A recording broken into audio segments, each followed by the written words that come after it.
হয় চাওক লাকি আপুনি ইতিমধ্যে উল্লেখ কৰিছে যে CGPয়ে যি প্ৰতিবাদ কৰিছিলে দিল্লীৰ যন্ত্ৰ মন্ত্ৰত আৰু এই সংকট চলো যাত্ৰাত কেৱল যিসকল ছাত্ৰ ছাত্ৰী আছিল সেই ছাত্ৰ ছাত্ৰীসকলৰ মাজতে বহু অপৰাধত জড়িত ব্যক্তি জড়িত হৈ আছিলে এই প্ৰতিবাদকাৰীৰ মাজতে তেওঁলোকে সোমাই আছিল আৰু তেওঁলোকে প্ৰতিবাদত সোমাই আৰক্ষীৰ ওপৰত আক্ৰমণ তাৰ সমান্তৰালকৈ আৰক্ষীৰ বাহন ভাঙি লণ্ডভণ্ড কৰিছিল আৰু দিল্লী আৰক্ষীয়ে যিসকল লোকে এই কাণ্ড কৰিছিলে তেওঁলোকৰ যেতিয়া তথ্যসমূহ চালে তেতিয়া ভয়াৱহ তথ্য এখন পোহৰলৈ আহিছে দিল্লী আৰক্ষীৰ যি তদন্ত সেই তদন্তত পোহৰলৈ আহিছে যে প্ৰতিবাদকাৰী 111জন আছিল হত্যাৰ অভিযোগত অভিযুক্ত ব্যক্তি আৰু তেওঁলোকে দিল্লীৰ বিভিন্ন আৰক্ষী থানাত তেওঁলোকৰ বিৰুদ্ধে গোচৰ ৰুজু হৈছে তাৰে 111জন হৈছে হত্যাত অভিযুক্ত আৰু তেওঁলোকে প্ৰতিবাদ কৰিবলৈ আহিছিল আৰু প্ৰতিবাদ কৰি তেওঁলোকে বিভিন্ন ধৰণৰ হিংসাত্মক কাৰ্যত লিপ্ত হৈছিল 286জন আছিল ডকাইতি গোচৰত অভিযুক্ত আৰু 294জন ব্যক্তিয়ে CGPৰ সংকট চলো যি যাত্ৰা আছিল দিল্লীৰ যন্ত্ৰ মন্ত্ৰত সেই 286জন ব্যক্তিয়ে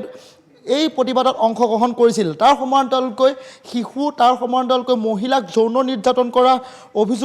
অভিযুক্ত আছিল প্ৰায় 92জনকৈ ব্যক্তি আৰু এই 92জন অপৰাধীয়ে এই প্ৰতিবাদত অংশগ্ৰহণ কৰিছিল তাৰ সমান্তৰালকৈ যদি চোৱা যায় তেতিয়াহ'লে 2873জন প্ৰতিবাদকাৰীয়ে পুলিচক আক্ৰমণ তাৰ সমান্তৰালকৈ বাহন ভাঙি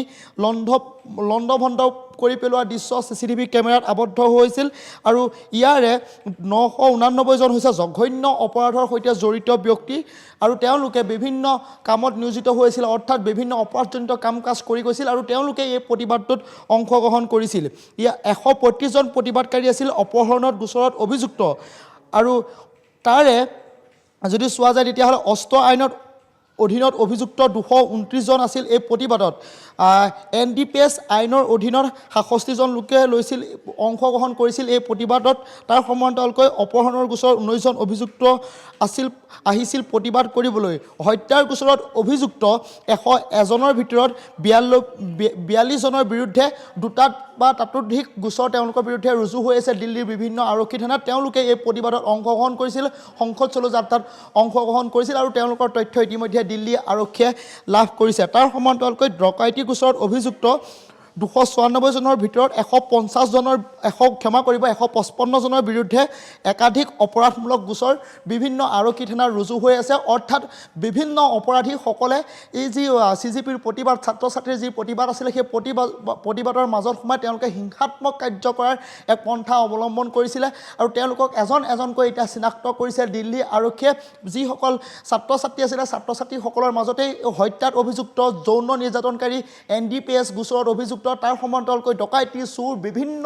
জঘন্য অপৰাধৰ লগত জড়িত থকা যিসকল অপৰাধী সেই অপৰাধীসকলে এই